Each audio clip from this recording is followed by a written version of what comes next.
Hello दोस्तों, कैसे हैं आप सब। आप देख रहे हैं पाको ब्रेक्स परमैन हार्ट का पार्ट 11। जैसा कि पिछले पार्ट में हमने देखा था कि कमिश्नर हॉस्पिटल में आकर देखते हैं कि दो लोगों को गोली लगी है और वो ज़मीन पर गिरे पड़े हैं। देन वो सीनियर पुलिस वाले के पास जाकर उसके कान में कुछ बोलते हैं और मास्कमैन को इशारा करने लगते हैं। देन मास्कमैन हाँ में सर हिलाते हैं और साइड में खड़े मैक्स से बोलते हैं, मैक्स मैं थोड़ी देर में आता हूँ, तुम सात्सुकी का ध्यान रखना। ये बोलकर कमिश्नर और पुलिस वाले के साथ कहीं चले जाते हैं। अब कहाँ जाते हैं ये सब आपको आगे पता चलेगा। देन अब सीन कट होता है, 3 घंटे बाद का दिखाया जाता है। मास्कमैन वापस आते हैं और सीधे आईसीयू वार्ड में चले जाते हैं। आईसीयू वार्ड में देखते हैं कि मैक्स सात्सुकी के पास बैठा है और सुमेरो उसके दूसरी तरफ बैठी है। मैक्स मास्कमैन को देखकर बोलता है, आप ठीक है ना? पुलिस वाले ने कुछ बोला तो नहीं? देन मास्कमैन बोलते हैं, कुछ नहीं, बस ऐसे ही, और मुझसे कुछ नहीं बोला उन्होंने। देन मैक्स बोलता है, आप कौन है और आपने हमारी हेल्प क्यों की? मास्कमैन बोलता है, सात्सुकी मेरी दोस्त है और मैं और सात्सुकी पहले एक ही साथ रहते थे। मैक्स बोलता है, हाँ हाँ, सुमेरे और मुझे उसने बताया था। देन मास्कमैन बोलता है, तुम दोनों घर जाओ, मैं सात्सुकी के पास रुकता हूँ। देन मैक्स और सुमेरे एक साथ ही बोलते हैं, नहीं, हम भी रुकेंगे प्लीज़। मास्कमैन बोलता है, जैसे ही तुम दोनों की मर्जी। ऐसे ही 4-5 दिन निकल जाते हैं। वो तीनों सात्सुकी की देखभाल करने लगते हैं। सात्सुकी की तबीयत ठीक होने लगती है और डॉक्टर चेकअप करके बोलते हैं, आप तीनों ने इनका इतने अच्छे से ध्यान रखा है, ये जल्दी ही ठीक हो जाएंगे। ये बोलकर वहाँ से चले जाते हैं। मैक्स और सुमीरे खुश हो जाते हैं। मास्कमैन वहाँ उस टाइम वहाँ पर नहीं थे। उसी टाइम सासुकी की आंखें खुल जाती हैं। वो बोलती है, मास्कमैन कहाँ है? देन मैक्स अपने देन मैक्स अपने कॉल फ़ोन से मास्कमैन को कॉल करता है और सब बता देता है। मास्कमैन जल्दी जल्दी उस वार्ड में आते हैं। उनके हाथ में एक फ़ाइल भी थी। वो फ़ाइल साइड में रखकर सात्सुकी के पास आते हैं और बोलते हैं, कैसी हो सात्सुकी? हम इतने सालों बाद फेस टू फेस मिल रहे हैं और अब मिले हैं तो तुम इस हालत में हो। ये सब मेरी वजह से हो रहा है। उस दिन तुमने मुझे रोका भी था, बट मैं नहीं रोका। सब मेरी वजह से हो रहा है, प्लीज़ मुझे माफ़ कर दो। देन सात्सुकी बोलती है, इस सब में तुम्हारी कोई गलती नहीं है, बल्कि तुमने तो हम सबको बचाया है। ऐसे ही उन दोनों में बातें होना स्टार्ट हो जाती हैं। बट मास्कमैन सुमेरे सुमेरे की ना तो बात सुनता और ना ही उसकी बातों का रिप्लाई करता। सुमेरे सोचती है, ये सबसे बातें कर रहे हैं बट मुझसे ही नहीं कर रहे, और ये सब सोचने लगती है। देन मास्कमैन वही फाइल लेकर दोबारा सात्सुकी के पास आता है और बोलता है, सात्सुकी तुम्हारी कंपनियां इतनी लॉस में कैसे चल रही हैं? क्या हुआ? और इन सब के बारे में मुझे क्यों नहीं बताया? देन सात्सुकी मैक्स से बोलती है, प्लीज़ मैक्समैन को सब बता दो। देन मैक्स जो जो सब हुआ था वह सब बता देता है। मास्कमैन बहुत ही ज़्यादा गुस्से में आ जाते हैं और बोलते हैं, उसका नाम बताओ। मैक्स बोलता है, वो केके एम्पायर के ओनर हैं, मिस्टर केके।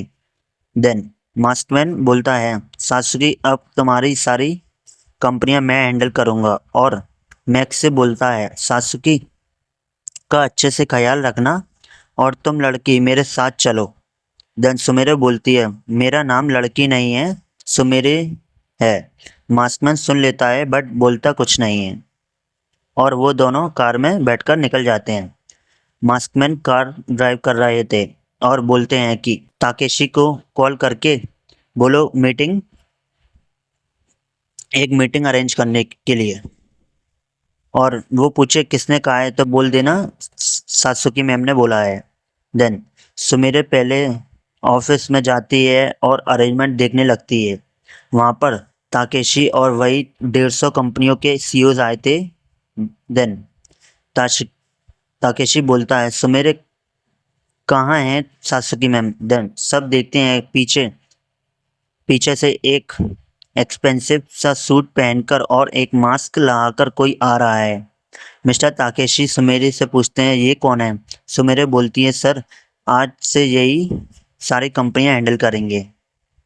मिस्टर ताकेशी को थोड़ा गुस्सा आ जाता है क्योंकि अभी तक वो सारी कंपनी को हैंडल कर रहे थे।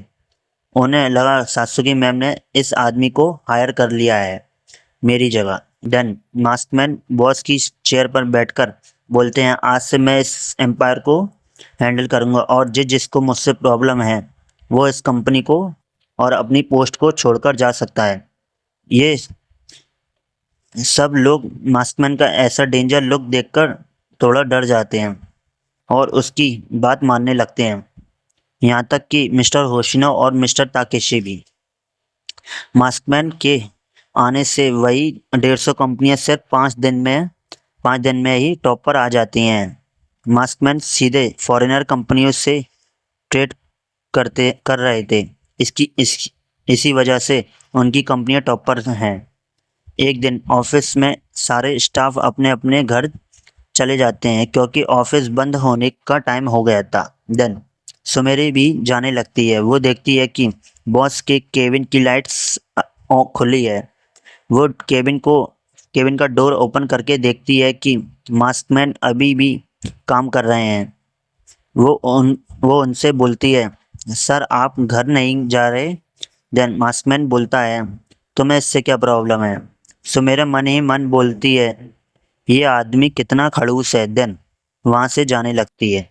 उसी टाइम मास्कमैन बोलते हैं, रुको। सुमेरे पीछे मुड़ के देखती है और बोलती है, कुछ काम है सर? मास्कमैन बोलता है, हाँ बैठो। देन वो चेयर पर बैठ जाती है। मास्कमैन अपने काम में ही बिजी होकर पूछने लगते हैं, तुम तो पहले जापान की एक सुपरस्टार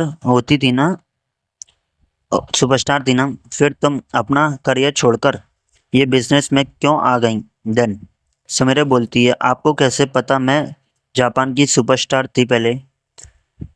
देन मास्कमैन बोलते हैं, सात्सुकी ने बताया था कॉल पर एक बार, क्योंकि पहले वो भी जापान में रहती थी। सुमेरे बोलती है, ओ अच्छा। देन उसे सब बता देती है कि उसके करियर को किसने बर्बाद किया और उसकी कंपनी को भी, जो न्यूयॉर्क वाली थी।